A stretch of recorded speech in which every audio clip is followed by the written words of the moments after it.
Good to have you with us on this Tuesday edition of the Ed Schultz Internet Broadcast. QwbeAC.com, ringofireradio.com, and rawstory.com. There's always the dark horse. The dark horse. Are we gonna find one on Thursday in the big Republican debate? Coming to you from the North Country, where the weather is starting to get a little chilly, if you know what I mean. I'm going to be available for political speeches around the country to rev up the canoe, rev up the canal, rev up the fans, rev up the politicals who out there want to make a difference in America. You can contact me through my website at wegoted.com. Thanks for being with us on this day. The dark horse I'm talking about is John Kasich, who, by the way, is moving up in the polls slowly but surely. I don't know what this debate's going to look like on Thursday night. The entertainment value, obviously, is going to be about Trump. He's going to get called out on issues, but because of the number of people on stage and because of the shortness of the answers, how deep can any of these candidates get? So Trump is going to be bobbing and weaving. In the meantime, people like John Kasich, Ohio governor, is going to be trying to get some rhyme and reason as to why he's there and what he can do to run the country. Now, this is what he said on Fox News Sunday about his campaign. In terms of being on the stage in that big debate, I'd like to be there. But, you know, this debate comes 6 months before the selection of a single delegate. And, you know, what I've been focusing on is out there in the grassroots. And as I think you know, I'm now running third in New Hampshire, which is a very important part of my political future, and we'll see what happens. I'd like to be there, and we just have to wait and see how all these polls work out. And look, you know, as it relates to the polls, you know, I'm governor of Ohio. I wasn't traveling around the country trying to make a name for myself. I was just trying to take care of Ohio, and not many national reporters wanted to come out here and cover something that was going well. Why is Kasich the dark horse? He's worked in the media. He's been a congressman. He has been a governor. But what are his policies? For more on that, let's turn to Ohio Congressman Tim Ryan. Tim, good to have you with us. How you doing, big guy? I'm doing great. What do you make of Kasich? I mean, if he gets on the stage, is he going to be able to have an impact? And what do you make of his moving over the polls in New Hampshire? Is he the rhyme and reason that maybe the middle ground's looking for? Well, I don't know. You know, when you're talking about a Republican electorate, you know, that's very extreme, very conservative. You listen to some of the 16, and it's just clearly an extreme Tea Party type of rhetorical play.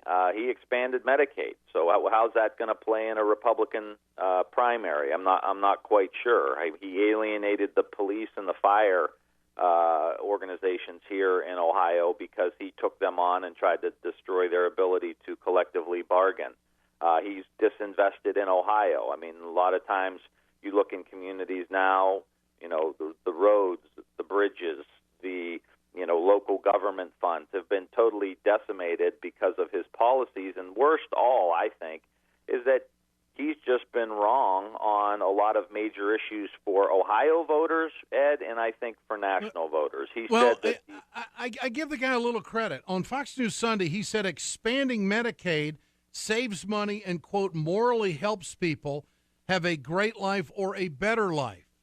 Now, if there's no march against this program and the people like it, why not go along with it? Are we seeing a level of populism coming from this conservative Republican? Yeah, I think there will be some, but how do you then separate that same argument from the rest of the Affordable Care Act? I mean, how do you not espouse everybody having coverage? How do you not espouse making sure, you know, 85 or 90% of the revenues that an insurance company gets goes back into coverage or in a refund to the folks that pay it? So those are a couple of the things. But where he's going to, I think, really get bogged down, I don't know if it'll be in the primary, but he was against the auto rescue package. Yes, 1 in every 8 jobs in Ohio were related to the auto industry, the Tier 1, Tier 2, Tier 3 suppliers that go into making a car, and he was against that. He said, we're throwing good money after bad. You know, he said about the Democratic Clinton budget in 1993 that this is going to be a disaster. It's going to wreck our economy, and it was the best economic growth we've had since World War II, 20 million new jobs, every income group expanded. So when he's so wrong on those issues because he's an ideologue, when it comes to these economic policies. What do you hear when you're on the ground in Ohio? What are your constituents talking about? What is the pulse of the people as you see it right now? I think somebody who can get something done and have policies that are going to help them increase their wages. It's that simple. People are squeezed with, they lost their job for $20 an hour, and now they're making maybe 10 or 11 or have 2 or 3 jobs within the family. Yeah. The stress. If it could come down to one issue, is like who's going to provide policies that are going to reduce the stress levels on the American people, and that stretches from family and medical leave. It stretches to wages. It stretches to a secure retirement. It stretches to making sure you have access to quality and affordable health care. And damn it, Ed, enough money to maybe go on a vacation with your family. I mean, that's what average people, we say work hard, play by the rules, but if you got to work 80 hours a week and you miss your kids' baseball games or your daughter's soccer matches because you're working like a dog just to make ends meet, I get it, and there's a lot of value to that, and that's important. But are those really the American values when you wake up one day and your kid's off to college and you said, I miss my whole kid's life because of this economic system that's really stacked against us? And I think the candidate, Democrat or Republican, that says we're going to reduce the stress level in your family is going to be the one that ultimately brings it home. And finally, Congressman, why can't we get a highway bill? Why can't we get something done there? What is the hang-up? One chamber doesn't get along with the other chamber or sees it differently. In the meantime, our infrastructure sucks. In the meantime, we've got to upgrade. We can't get the highway funding. What do you make of this? Well, it's the Republican Grover Norquist pledge to never try to find any revenue to try to make investments in the United States. I mean, I'm glad we didn't have this policy when we were trying to build the interstate highway or, launch NASA or, any of these. You've got to invest public money into these things. And one way they were trying to pay for it, Ed, was to take money out of pensions, 10 or 20 years from now and take that pension money and put it in the highway bill. Now, that's no way. So you're going to diminish someone's retirement security in order to pay for a highway bill. So the Republicans are really stepping on themselves now because they don't know how to fund this thing. They don't want to pay for anything. They want to privatize everything.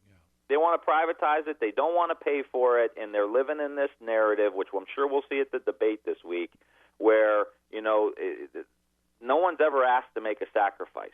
They're rich contributors, all the billionaires that are funding their campaigns. None of them are going to be asked to sacrifice. And, Kasich came out, he's worth between $9 and $22 million. Hillary Clinton's worth a lot of money. You got to give Hillary Clinton credit. She says, higher brackets should be paying more, and that includes me. Yeah. It's the way we've got to run our country and reinvest back. But we're not going to get a highway bill until the Republicans who are in charge are either out of office or have the guts enough to take on their big donors and say, hey, we need your help to help pay for some of this stuff. Congressman Tim Ryan of Ohio, one of the great ones. Good to have you with us, buddy. I appreciate it. We'll do it again. Thanks. All right, Big Ed. See ya. You bet. This is the Ed Schultz Internet Broadcast Communication Workers of America, Alliance for American Manufacturing, BioGreen Clean, and the iSave team bring you this production Monday through Friday. We're right back. Hey, folks, you've heard me talk about BioGreen Clean. I'm going to show you right now on my airplane just how tough this is. I want you to keep in mind, chemical-free, 100% plant-derived, biodegradable. It is the safest cleaner that you can get, and it's the most effective. Go to our website, wegoted.com, or go to biogreenclean.com, www.biogreenclean, and order today. We perpetuate a culture of crime all the way from Wall Street right down to the main street in our hometowns. It's worse than it has been since FDR took control of the problem and said we can't count on industry taking care of the American labor. They probably have already engaged into some type of criminal cover-up, and the law prohibits the government from even doing anything about it. Catch America's lawyer Mike Papantonio on YouTube at youtube.com/GoLeftTV. Subscribe to the Ed Schultz podcast today. Simply log on to iTunes, search for Ed Schultz, and click the subscribe button to have the show delivered to your preferred listening device daily, free of charge. Rate and review the podcast and tell us how we're doing. More details at wegoted.com. Thanks for being here on the Ed Schultz Internet broadcast. He's the candidate who won't go away, Donald Trump. He's the candidate the Republicans are trying to figure out how they're going to handle. He is the entertainment factor for Thursday night's first political debate in this 2016 election cycle. Reince Priebus made a very interesting comment on the Sunday shows over the weekend, talking about how none of these candidates right now speak for the party. Listen to this. I think it is fair to say that Donald Trump speaks for Donald Trump. And so, no, I don't think it has anything to do with the Republican Party. I think all these candidates speak for themselves. I think when we get a nominee, though, I know we're analyzing week by week, but just we're going to have a nominee probably by the end of March, the beginning of April. You have April, okay, May, all right, June. enough of Reince Priebus. So what does this mean? Does this mean that anybody who is a devout Republican or conservative can go out and say, offend, and do whatever they want, and the party can distance themselves from that person and not have any responsibility whatsoever or any ideological connection where they would say, yeah, we're there with that, and just exonerate themselves to the point where, well, wait until we get a nominee. Bob Shrum, let's go to him. He is a Democratic strategist, professor at USC. Always a pleasure. Bob, good to have you with us. Glad to be here, Ed. They're having a hard time dealing with Trump, aren't they? Well, not just with Trump, with Huckabee and his comments about the Holocaust. I think there's tremendous pressure on the Republican Party to recognize what happened in 2012, to not get back into that position. And Trump makes it worse for them.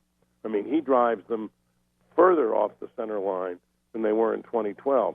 And there was another interesting comment over the weekend.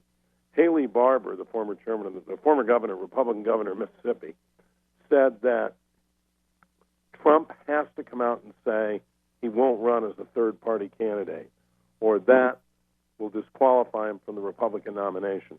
I think Fox will take that lead, and that will be one of the questions that's asked in the debate, whether or not everybody there, including Trump, will pledge not to run as an independent. I don't think Trump will say yes. I think Trump will say it all depends on how I'm treated by the Republican Party, and quite frankly, I'm not sure Trump's supporters matter.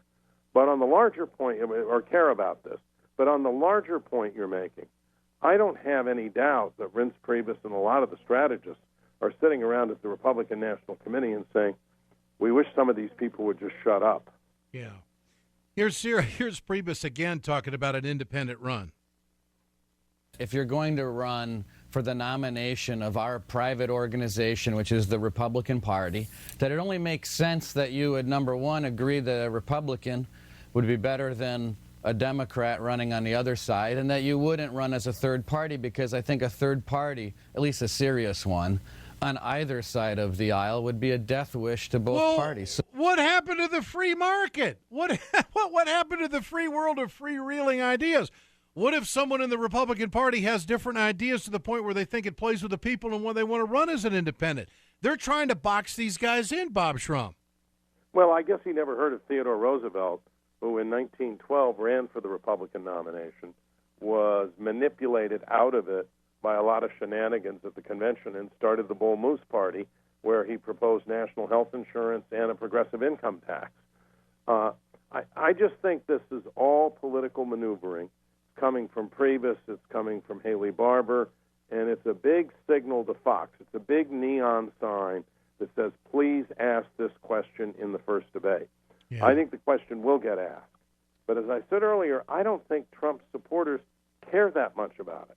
Mm-hmm. They're not going to vote against Trump or suddenly turn against Trump because he says, look, if I get a fair deal, I get judged fairly, I get treated fairly in this process, then of course I won't run. Sure. But if I'm not treated fairly, if the Republican Party somehow or other disadvantages me in ways that are unfair, then I will run, or I'll think about running as an independent. I just don't think he'll budge on this. Well, your thoughts on Joe Biden running? He's been through some real personal tragedy, losing a son. Who can even imagine that? it's got to be a tremendous strain on him, what he's been through. He's been vice president now. He will have an 8-year term, 30 years on the Foreign Relations Committee. Very experienced, a good guy. People like him. Number one, why do you think he's thinking about running? And secondly, do you think he will run, and what impact will that have on the rest of the candidates? I mean, who would Joe Biden pull from, Bob? Well, I have no idea whether he's really going to run in the end. The New York Times reports that his son, Bo, asked him to run before he died, and that his other son, Hunter, also wants him to run. Look, this is an amazing guy. He has been an extraordinary vice president, intervened at several points when we were on the verge of real economic crisis and helped broker the deals that got us through that. He played a central role in getting us out of Iraq and Afghanistan. So he has real credentials coming into this race, and not just his longevity of service, but what he's accomplished. He also is real. He's genuine. In a year that appears to crave authenticity, those are his great strengths. He's got two challenges if he decides to run. First, can he put the money together? I mean, right now, if he had to get on a plane and go to Iowa, he doesn't have any political money to spend to do that. And he's not accumulated money himself during his years of public service, so he'd have to raise money very fast, and it's hard to put a presidential campaign together on the fly. Yeah. The second thing is, what's his message? How's he going to position himself? The question you ask is, who does he take votes from? I would kind of rephrase it to, what's his distinctive offer to the voters? I mean, I think there's one out there for him. I think he could argue that he's the one who really stands up for the middle class and has all his political life. But those are the big challenges he's going to have, and I guess we'll get a decision sometime by the end of this month. Bob Shrum, always great to visit. I appreciate your time, my friend. Thank you. Okay, thank you, Ed. Bye. You bet. Bob Shrum, Democratic strategist, professor at USC. Now this. It's time to continue our conversation about mechanical insulation. Mechanical insulation is for the piping systems in our nation's commercial and industrial facilities. Facility owners are burning up billions of dollars through the lack of mechanical insulation on these piping systems. Call the iSave team. Insulation saves America valuable energy, and this team of energy conservation specialists is shovel-ready to save you money. Visit iSaveTeam.org to have a specialist give your plant an energy audit. The Ed Schultz Internet broadcast is brought to you by the Ring of Fire radio show. Listen to the Ring of Fire weekends on radio stations across the country. Get more information and the news of the day at ringoffireradio.com. And you come back here every day at WeGotEd.com. You'll see new content, fresh content, my commentary, interviews, news of the day, and just what's happening. The Ed Show no longer on MSNBC. It's right here at WeGotEd.com. Have a great one. We're back tomorrow.